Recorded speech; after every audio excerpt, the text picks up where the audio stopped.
सभी हमारे छात्र छात्राएं, vision education and social development society के स्टाफ मेंबर्स, हमारे बीच उपस्थित हमारे समाज सेवी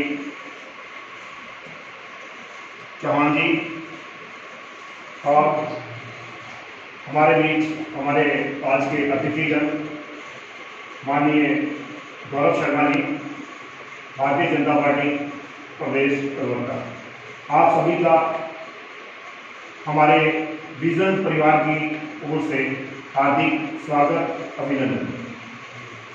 इसी बीच क्योंकि बहुत कम समय के अंदर हम लोगों ने आपका समय लिया है और मैं गुजारिश करूंगा हमारे बीच उपस्थित गौरव शर्मा जी, प्रदेश प्रवक्ता भारतीय जनता पार्टी, आप 2 शब्द कहें।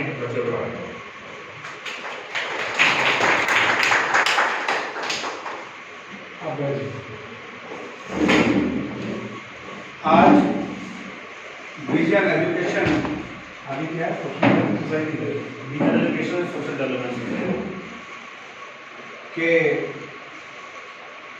माननीय श्री रणवीर शर्मा जी, जिनका सदैव इस क्षेत्र में, शिक्षा के क्षेत्र में, समाज सेवा के क्षेत्र में और राजनीतिक परिप्रेक्ष्य में भी बहुत ज़्यादा लोगों को इसमें आशीर्वाद मिलता रहता है।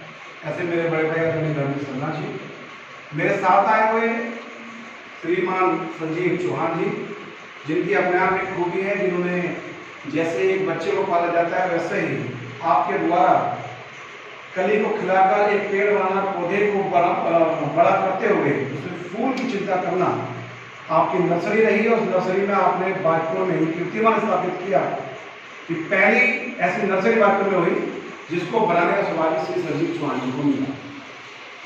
मेरे सामने आकार लिए हुए इस संस्थान के सम्मानित हमारे, मैं तो शिक्षक जन कहूँगा, और मेरे सामने आकार लिए हुए भविष्य का एक ऐसे स्थापित कीर्तिमान चरित्र और चेहरे जो यहाँ बैठे हुए हैं, मैं सबको पहले नमस्कार करता हूँ।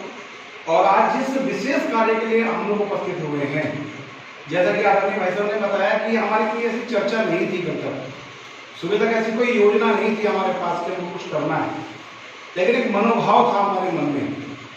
वो मनोभाव क्या था कि एक राजनीतिक क्षेत्र से मैं जुड़ा हूं, जैसे भाई साहब ने बताया कि मैं प्रदेश प्रवक्ता हूं।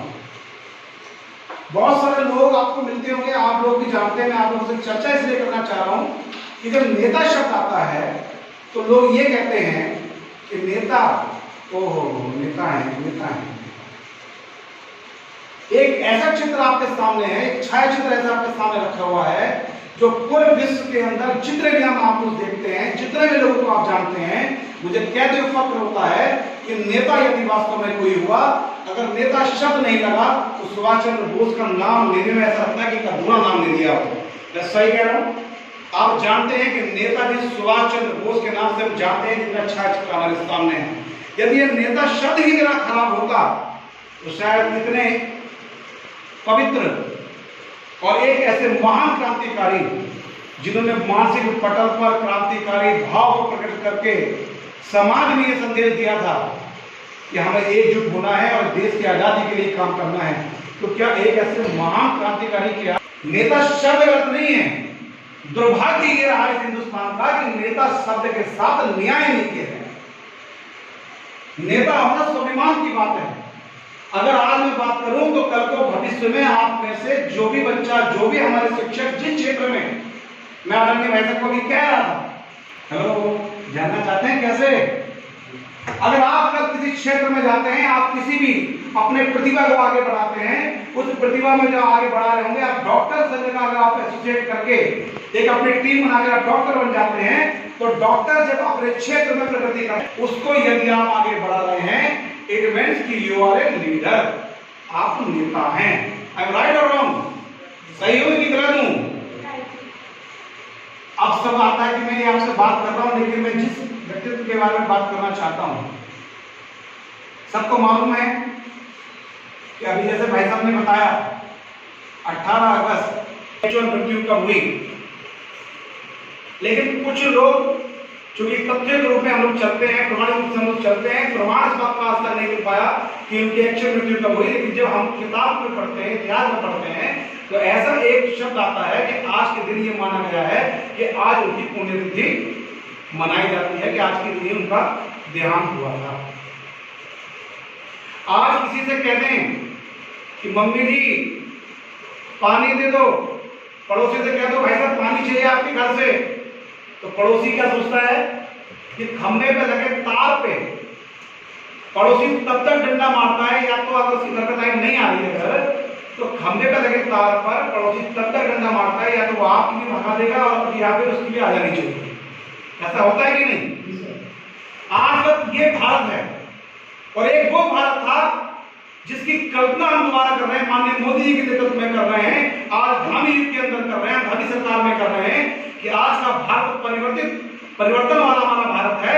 कि आज जो सुभाष चंद्र बोस ने कहा था कि तुम मुझे खून दो मैं तुम्हें, और आज पड़ोसी पानी देने को राजी है क्या? लाइट आने के लिए तैयार है क्या? नहीं है। तो ये कल्पनाओं का जो भारत है, जो वास्तव में हम स्वर्णिम भारत की कल्पना करते हैं, जो किसी भाव के साथ में देश की अखंडता थी, कोई हिंदू नहीं था, कोई मुसलमान नहीं था, कोई सिख नहीं था, कोई ईसाई नहीं था, हम क्या थे? हम सब भारतीय थे। क्या थे साहब? लेकिन आज क्या हो गए? हमारे दिमागों में सॉफ्टवेयर बना दिया गया है कि बाहर निकलते ही आदमी कहता है वो ऐसा वो ऐसा वो ऐसा वो ऐसा। लेकिन जब सुभाष चंद्र बोस जी ने ये कहा था कि तुम मुझे खून दो मैं तुम्हें आजादी दूंगा, तो क्या उन्होंने किसी जाति मजहब का नाम लिया था? क्या नहीं लिया था। तो कम से कम आज एक पवित्र आत्मा के सामने, एक पवित्र क्रांतिकारी के सामने, एक ऐसे चरित्र के सामने मैं आप सभी से निवेदन करूंगा, क्योंकि मुझे बहुत ज्यादा बोलना नहीं आता है, कि आप और मैं ये संकल्प लें अपने जीवन के अंदर कि हम लोग भविष्य में देश तो नहीं बदल सकते। 1 रुपया किसी का गिर जाए तो 1 रुपये की कीमत नहीं समझता कोई, और एक ऐसे भारत का निर्माण करेंगे और वैसे परिवर्तन आने लगा है। बीच में बड़ी कुरीतियां चलती थी, लोग कहते थे कि साहब ये इसका है, ये इसका, ये ऐसा है, ये वैसा है, ये उनका लड़का, ये छोटा है, ये बड़ा है, गरीब है। लेकिन मुझे कहते हुए फक्र होता है कि इस नए भारत के अंदर परिवर्तन आया है कि आप ये सच्चाई कह रहा हूं कि गलत कह रहा हूं बताइए आप। ये हमारे स्वर्णिम भारत की जो शुरुआत होनी थी, ये शुरुआत हो चुकी है। आज इस दिन पर एक ऐसे क्रांतिकारी को हमने खोया था, एक दुख का दिन भी है, लेकिन हम उनके जीवन से अपने जीवन में परिवर्तन लाएं, उस संकल्प को जीवित करें, और भविष्य में नेता सबसे घृणा ना करें। नेता सबसे घृणा करेंगे क्या? आज के बाद अगर कोई आपको नेता शब्द के बारे में बोले तो कहना नेता होना गलत नहीं है, लेकिन नेता के साथ अन्याय करना, नेता शब्द का अन्याय करना गलत है। समाज सेवी हैं हमारे भाई साहब, इसके अलावा भी अपना समय देते हैं। पिछले कुछ महीने तक आप देखेंगे तो मैं भी हर तरीके से, अभी हर अधिकारी से, हर प्रकार से, हर लोगों से, मैं और सजीव जी अभी एक दिन गए, कोविड में किसी की माता एक्सपायर हुई, हम उसके खुद घर गए, हमें मालूम हुआ कि उसके घर में उसकी माता नहीं बच गई, कमाने वाला कोई नहीं है, बच्चे परेशान हो गए हैं, हमें चिंता हो गई। हमें नहीं पता किस वजह से कहा कि गौरव जी हमारे पेपर तैयार हो गए हैं और ईश्वर ने चाहा तो बहुत जल्दी इस योजना का लाभ हमें मिलना शुरू हो जाएगा, क्योंकि हम पेपर जमा करेंगे। तो ये भाव होना चाहिए, नेता शब्द का न्याय करने की पुरानी होनी चाहिए, और नेता बैठा हुआ भविष्य का एक एक व्यक्ति यहाँ पर मौजूद है। अब अंतिम में मैं यही कहना चाहूंगा कि हम लोग यहाँ पर फूल चढ़ाएंगे उनके चरणों में, और मन में ये शांति लेते हुए, ये संकल्प लेते हुए कि भविष्य में हम अगर कुछ बड़ा नहीं कर पाए, अगर हम कुछ